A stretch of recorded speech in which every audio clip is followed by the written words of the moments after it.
Hi, so nice to see you. Today I have invited some great people to talk about my favorite topic, diversity and inclusion. Welcome. Thank you. Happy to have you here. Good to be here. I think we should start with an introduction directly. Jotis?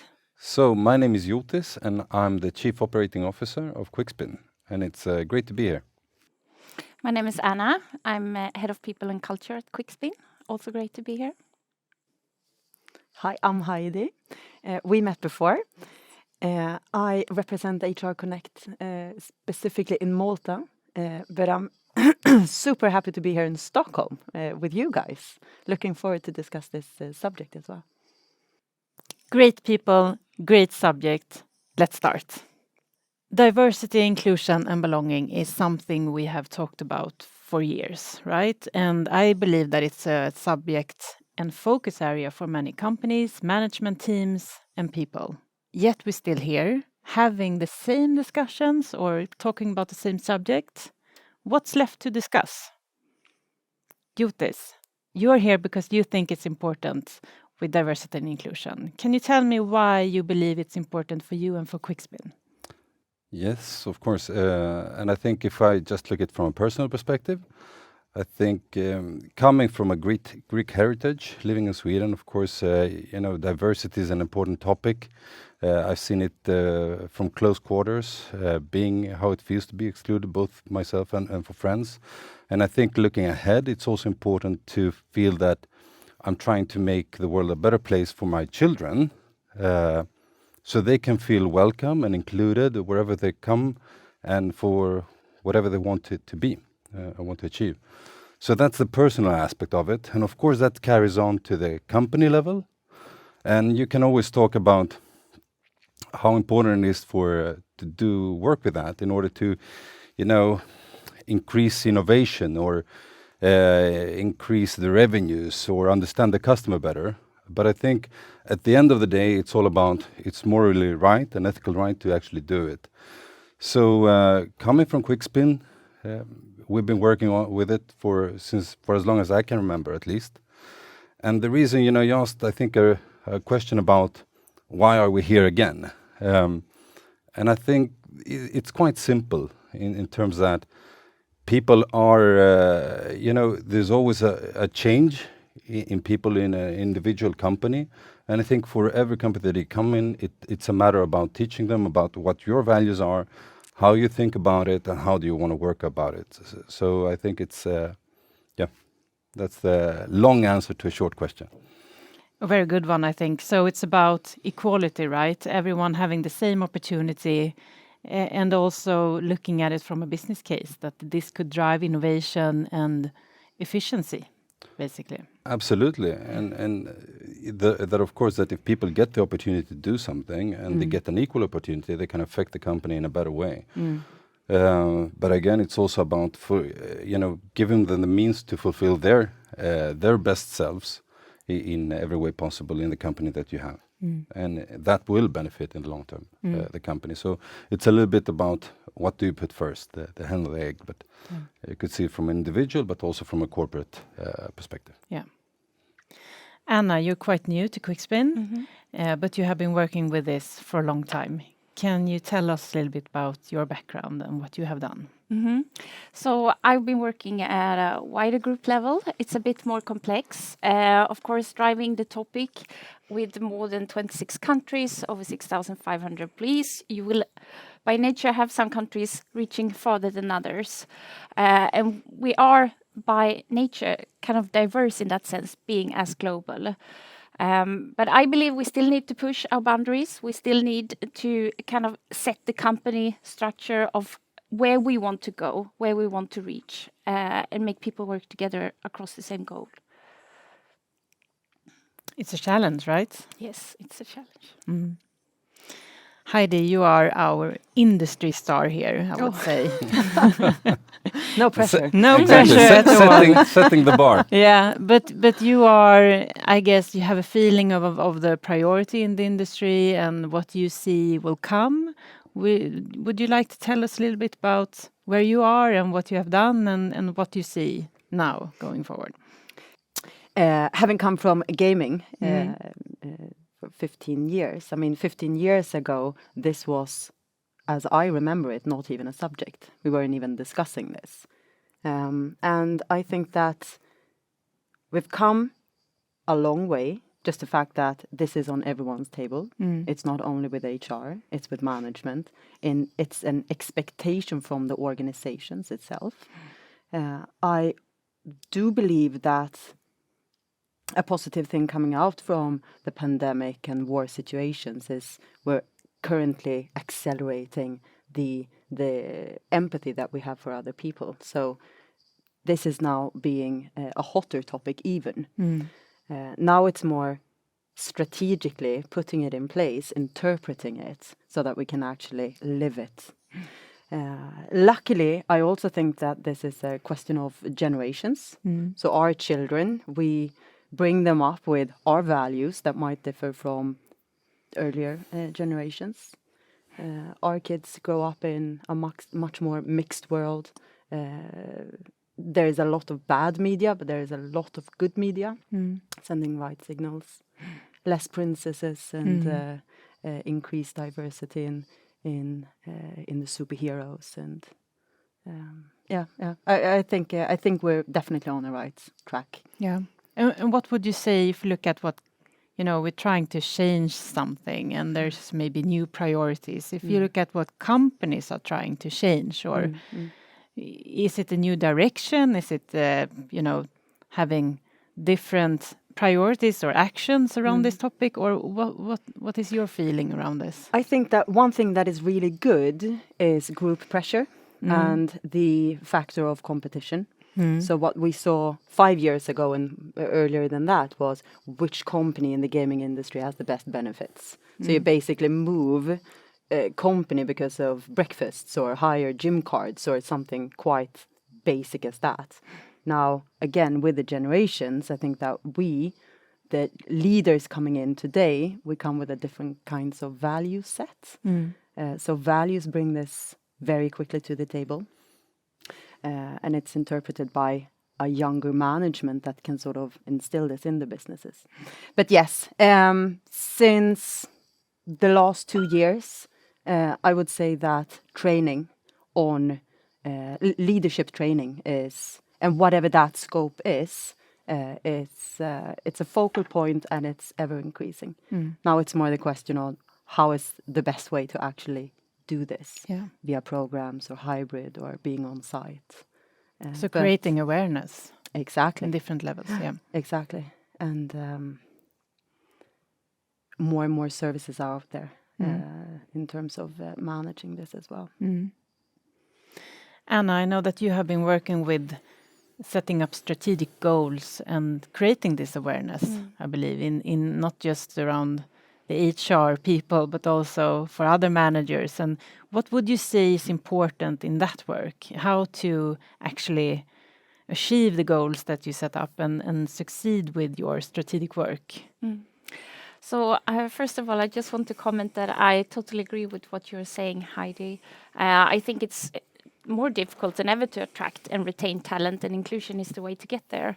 If we look at the toolkit box, as I feel everyone should need working with diversity inclusion, either from scratch or if you're doing it in a more complex environment, picture yourself, visualize a pencil box like the one you had when you went in school. If we pick up a pen, that would symbolize the sign off by the right business leader, the top management. You need them to be on board in the conversation in order to reach the highest targets and to make the most difference. If you also pick up a highlighter, you need to kind of engage them, being transparent with the data, show them what it looks like. Normally as HR, we sit with all the information. We have access to loads of data. We have a lot of insights, but we often forget to share it with the decision makers. So we kind of need to dress our leaders with the right information in order to make the right decisions. Once they have that, you of course need to pick up a rubber or Tipex, depending on what pencil you visualize. But then, of course, you need to erase the structures and the barriers that is not leading to a more diverse and inclusive workspace. Once you set that, once you found these areas, you of course need to pick up the ruler. This stands for measurement, KPIs, a quantitative way of making sure you reach those goals, having ownership in the organization, follow it up, and also make sure to have these ad hoc sessions with the management saying, this is where we come, this is what we need to do. Also, pick up the little notebook. It's important to ask our employees to investigate how they are feeling, their experience. We do this through surveys, through interviews, maybe through experience in the recruitment process. So once you have these tools, you also need to have a glue, someone who connects everything. I worked as a project manager, rolling things out across the group in my previous role. In that way, you kind of connect different projects, making sure D&I is representative in all areas. If you don't have that, I would suggest to have a forum maybe where the dialogue takes place. And then at the end, you of course need a mascot. If you know you had these trolls or action figures you put on the pencil, you need to visualize what you do. You need to be loud. Have someone, a data champion within the organization that can speak both internally and externally, so everyone is aware of what you're doing and the progress. I think that would be a good start. I think that is the start. I mean, that's a great start. You just planned it out for it. Yeah, exactly. So we're done here. No, but I second thank you. that. Yeah. No, but I love the fact that sort of the toolkit. And I was thinking, I mean, this for some people, this is so very obvious already from the beginning. The way that you're brought up or what you've experienced with certain sort of ancestries, etc. I love your toolkit. For me, it's always going back to food. And imagine just going with one diet or kitchen for the rest of your life. I mean, where's the variety in that? So whatever toolkit everyone has, just increase those and use them. You have done a great report, right, from the industry? Yeah, I think that we're referring to many different reports that are now up and coming. Because that's a good thing with data. We can start reading and analyzing. All in Diversity, as you know, the project, they do various reports. The last one that they launched was in 2019, because obviously 20 was of a different version. 21 is coming, but only since the 2019 report, my gut feel and my data from my HR Connect network says that we are constantly improving. And I what I mean is basically we can see we start reporting on non-binary genders, for instance, whereas in 2019, still only a few years ago, one company in the All in Diversity report was reporting this. Now we have 25% of my network is reporting on it. And it's such a simple thing, but I mean, all small things start to, make a difference. So that's one report that we have from All in Diversity. And as with all reports, the trends and the comparisons is the fun thing.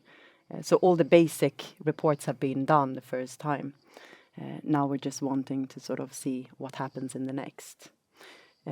In HR Connect, we do pulse service like constantly. The members reach out and wants to find out what are the other ones in the network doing on this topic, whatever topic it is. We reach out and everyone answers anonymously, and we get a pulse feeling of the industry, which is a super efficient and quick tool to use.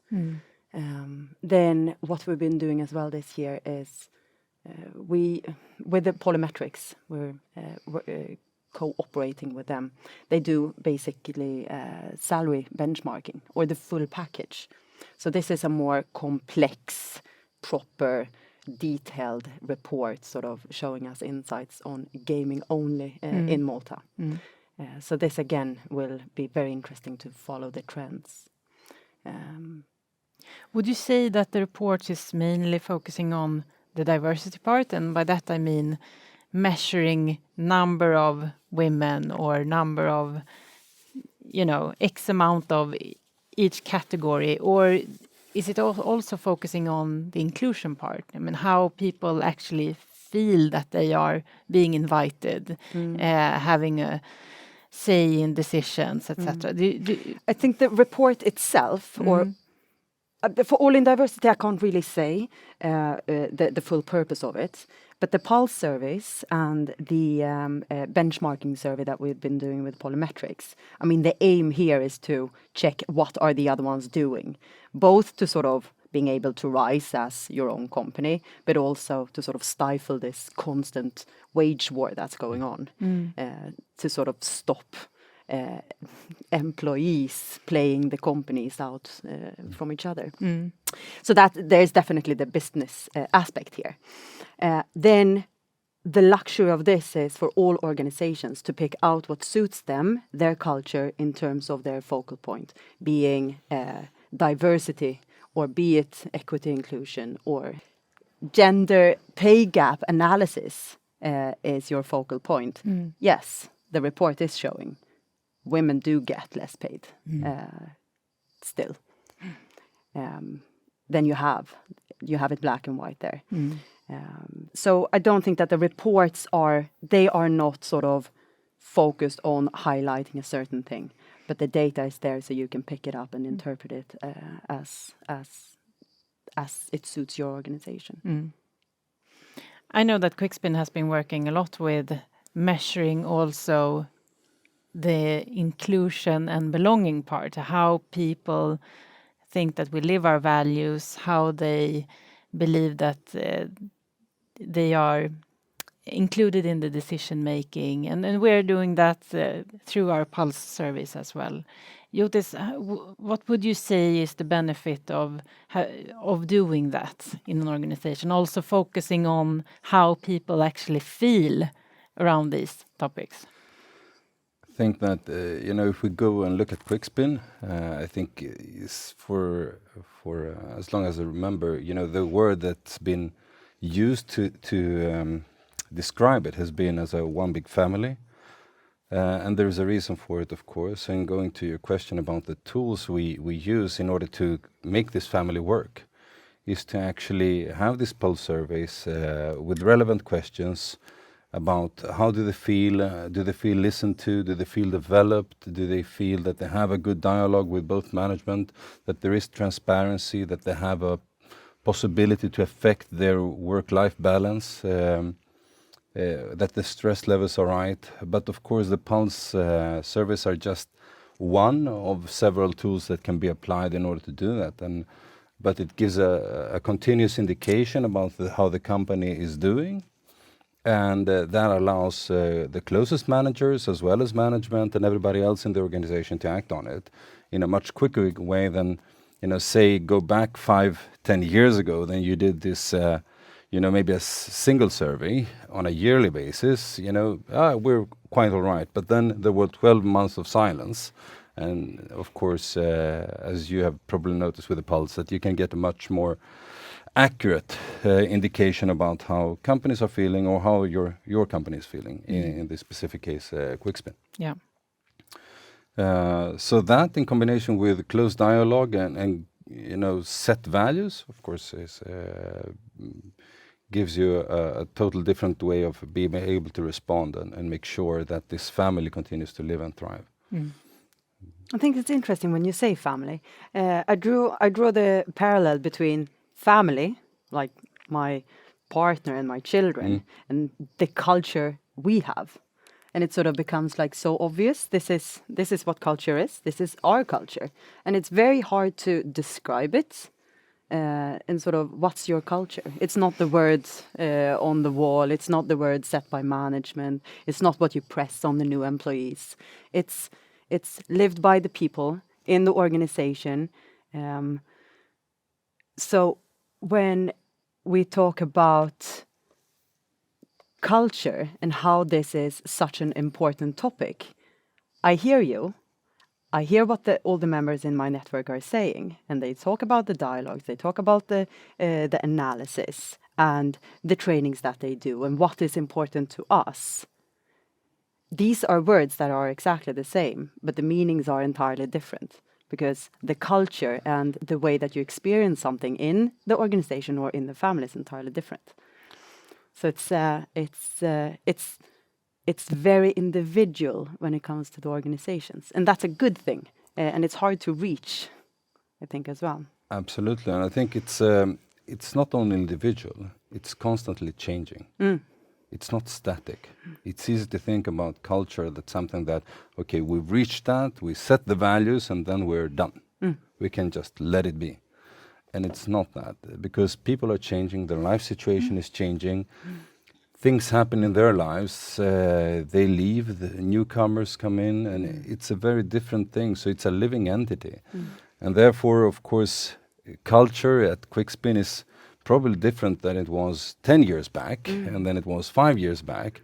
But still, if you can keep the values as around the direction, the red line guiding you in this work, of course, you can keep what you think is important in your culture. So, of course. What are the values of Quickspin? So we have 4 values, and that is team first. It's stay playful. It's always try to improve. And it's make a difference. So we choose not to have words, but actually some kind of bigger sentence to give some kind of context. And speaking on that note, making a difference and striving to improve, I think that is why we're here today. We need to do more of what we're already doing in the industry, support more women leaders to attract more wider talent pool. So having you here, Heidi, networking, talking about this topic, I think that would maximize the results. I did a pulse survey just before this, actually, just to sort of, get, is my gut feel correct, or like guide me, guys, on the equity and on the women, just to sort of see what the statuses are. And when it comes to, I had a question specifically directed towards recruitment in terms of, are you taking any equity measurements in terms of recruitment? The majority, and this is not sadly, but the real fact in Malta is the talent pool, the candidate pool is not very diverse in Malta. I mean, Stockholm has quite a diverse, US has a very diverse. So we have to remember what we compare the different countries with as well. But definitely we see positive trends in terms of reaching out to recruitment agencies, asking for diverse provided talents that applies. Even when it comes to internal promotions, we can see upward trends in terms of minding if there is a woman, or actually encouraging women or representatives from minority groups to take part in the processes as well. I think we need to have in mind also that this is not a competitive game where one company makes the achievement on their own, gaining the right talent, Exactly. doing the right promotion. It's bigger than that. We have to work together. So the whole industry, if we all take this step, if we all get a more diverse and inclusive workforce, I think we will all gain from it in the end. But I think not only, we shouldn't work for ourselves. It's also about taking inspiration and, they're doing this and that could be good to do. And, being inspired, allowed to talk about it in an open fashion, saying, okay, this is what we're doing. How do you approach this topic or this subject? Because I think we know it's great to hear about the surveys, about that we see improvements. But I think at the end of the day, it's a quite young industry, not only in terms about for how long it's existed, but also in terms about the people working there. That they started off quite young. We've all been to Malta. We've seen that how they go from company to company, and that is also a thing that it's great to see that it manifests itself in trying to do something better and improve the entire industry. So that's because there is a lot to learn, of course, but not looking only at our industry, but also outside of it, with companies been doing this for much longer time. So a lot of inspiration, but it's good to see to be had. It's good to see that there are improvements being made by increased awareness. Absolutely. Yeah. Sorry. You go. I would like to continue talking about changes and awareness and also connected to the pandemic because we have been living for 2 years now, and there are different reports and I have a feeling that it has been changed. What has been changed, and is it something positive? Anna, I know that you have read a lot of stuff saying that, yeah, we see different trends now. What would you say? What has changed? Yes. So, of course, the pandemic has changed the way we work forever with a sharp increase in working remotely. At an early stage of the pandemic, we focus a lot on increasing the employee well-being, the psychological well-being and awareness of our employees. And I think that goes hand in hand with the work with diversity and inclusion. But of course, I think there is new challenging coming with these flexible working as well. Of course, that can create different structural barriers that we need to look at, considering how can we work around that. And of course, so the work always continues. Absolutely. I know that you also have seen and read reports about women and doing double work maybe now in the pandemic. So it's not only about having a full time or whatever it could be work. You also need to be able to take care of your the children exactly. or your home. I think as we move out of the pandemic, there will be, of course, a myriad of reports that are being done, research that's been done before and being compared afterwards. I think what you just described is one of the conclusions, but I think there's also several other studies that show different aspects of it. If I would go back to your original question, how the pandemic has changed this, I think having the company dispersed in different sites, the pandemic has given an opportunity of being more equal, being equally heard between the different sites. You don't have to be at the head office or the headquarters in order to have the close contact. So that has evened out the communication channels and how we collaborate. And I think one of the main challenges of going back is how do you maintain the good aspects of what the pandemic has introduced without falling back to the old habits and old ways of working. And how do you find that? How do you find that balance? Because of course everyone wants to go back and meet their colleagues and start the discussions and meet at the, coffee machine. I'm not sure everyone wants that. I don't think. I think that's the difficulty. Everyone is probably exaggerating, absolutely. But I think a lot of people have been longing for meeting other colleagues. Maybe not every day. We're talking about this hybrid mode, so it's not necessarily, you have to be Monday to Friday at the coffee machine, talking to people. It's not that. But still having someone to interact with, I think that's important.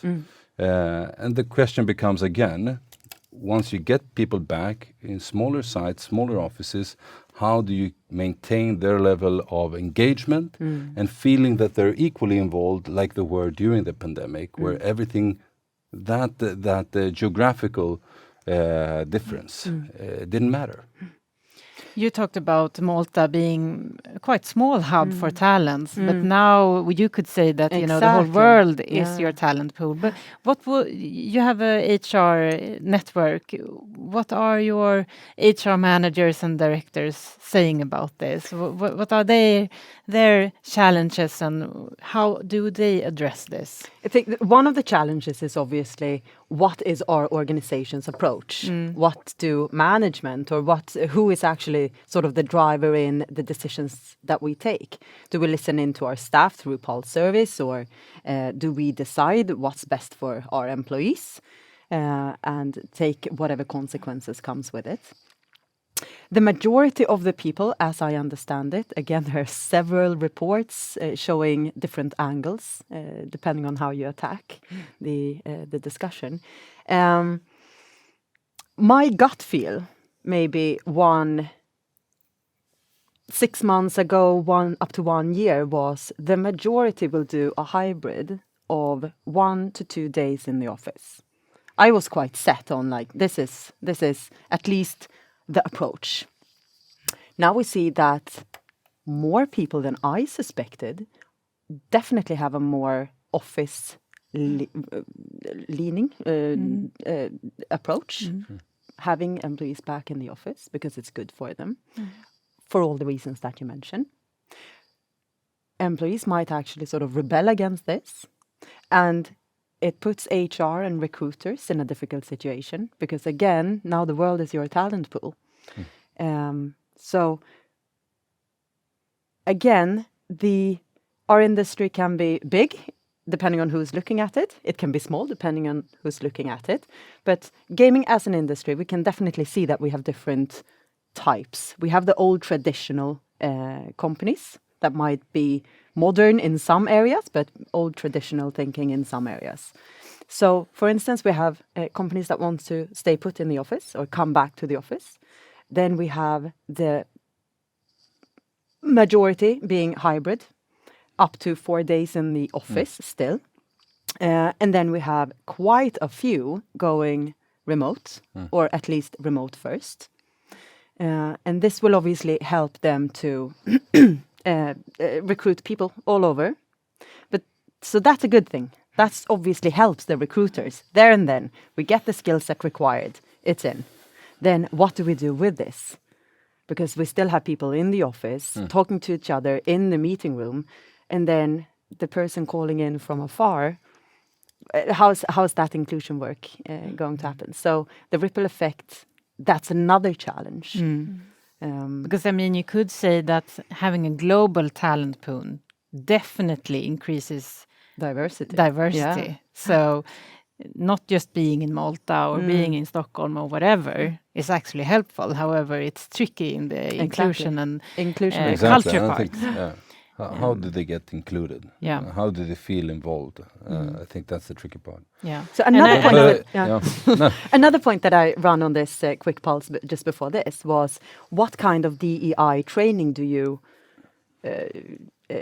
carry out within your organization? And even if the non-bias versus bias or cultural adjustment trainings were not at the top, they're there, definitely.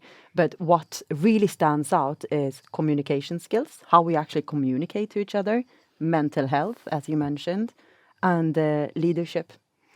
And that sort of, if we can increase emotional intelligence by this, then we can reach out to whoever sitting wherever.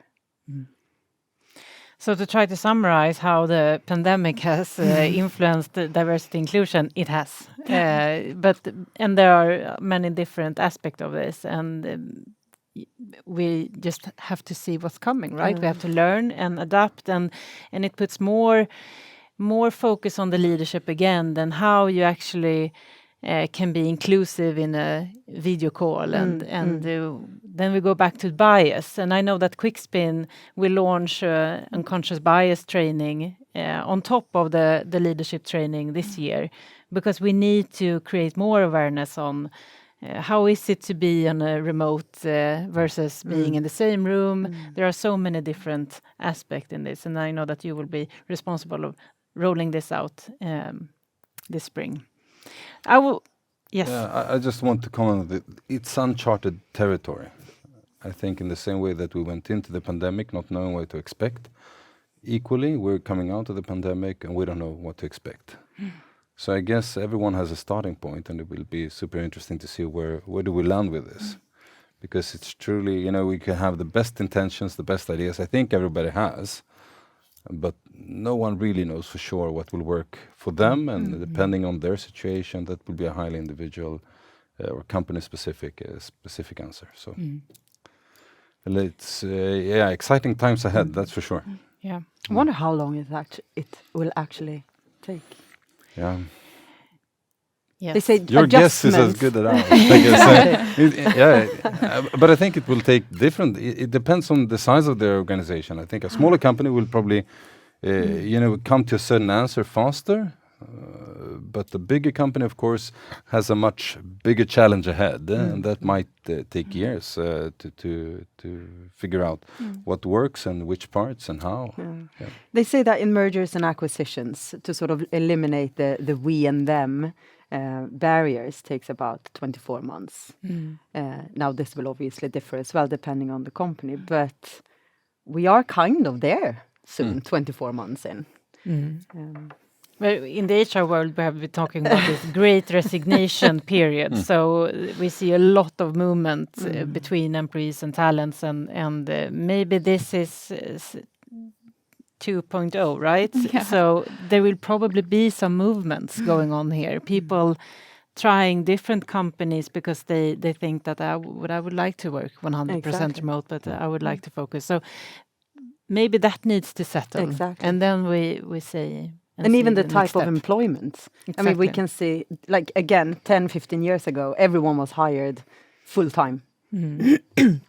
And maternity leave coming back full-time. I know in Sweden there is a law saying anyone up to 12 years, when the children are 12 years, you can, you're entitled to get to work on reduced hours. In Malta, this is not the case. Malta has very many other positive things, but this has been black and white. Now we see that trends are moving very much, not only for parents, but for people seeking a higher value or, increased life-work balance. Companies are more open to employ on reduced hours. So that goes very much with mental health as well. I would like to end this discussion by asking you all to provide me with some concrete action, how to start with this work or continue working with diversity inclusion. Jotis. So what I would say is that, of course, the best time to start working with this was probably a few years back. But the next best time to start working with this is today. So find people that think this is important. Set up, some basic targets and get to work. That is my main advice to anyone that wants to do this. And it will probably be the wrong goals. It will be probably the wrong discussions, and you will probably go down some routes that you thought initially were right, but after, you spent 40, 80, 320 hours talking and discussing this, you probably have achieved much more than if you just stayed at your office and your desk and just planned. So get started. That's my advice. And if you're a manager, support that work. That's the best thing I can say. Anna, what would you say? I have to agree with you with this. I also think it's important to be open. We talked about different challenges, different way of the organization moving in different directions. You have to be open that can affect the work. It's not really traditional anymore. So you have to bring in research and kind of find the new paths to break barriers, etc. I mentioned my little pencil toolkit box. I think that's good to have with you. I also think forum like this, networking, is really important to impact the change. Famous last words. Start with the basic, the very small things that everyone can do. Encourage women, people from representatives from minority group to apply and have them in mind in internal promotions. So that you increase the diversity and send the right signals to the organizations. I also think that, adding, not reducing human interaction in processes is like, let's have the human interaction back. If a person needs help, no matter what it is, in whichever department, have people responding. Don't refer to processes and guidelines. And it's not sexy, it's not helpful, it's not, a good value, according to me. But I do believe we're social animals in the end. And maybe when you do this, try to reduce the speed a bit. Give time yes, it won't make you rich over the day, but it's sustainable. It will make your people last longer because they live values at work and in life. So in that sense, I am more old-time traditional, not sort of just the constant speeding up of things. I think it won't land well. Great. Thank you. That's it for now, and that's it for today. I think it's been a great discussion. We could probably talk about this forever. What would be your concrete action? Please comment below and tell us about what you are doing and how to continue this important work. Thank you for being here today. Thank Thank you. you. Thank you, Sandra.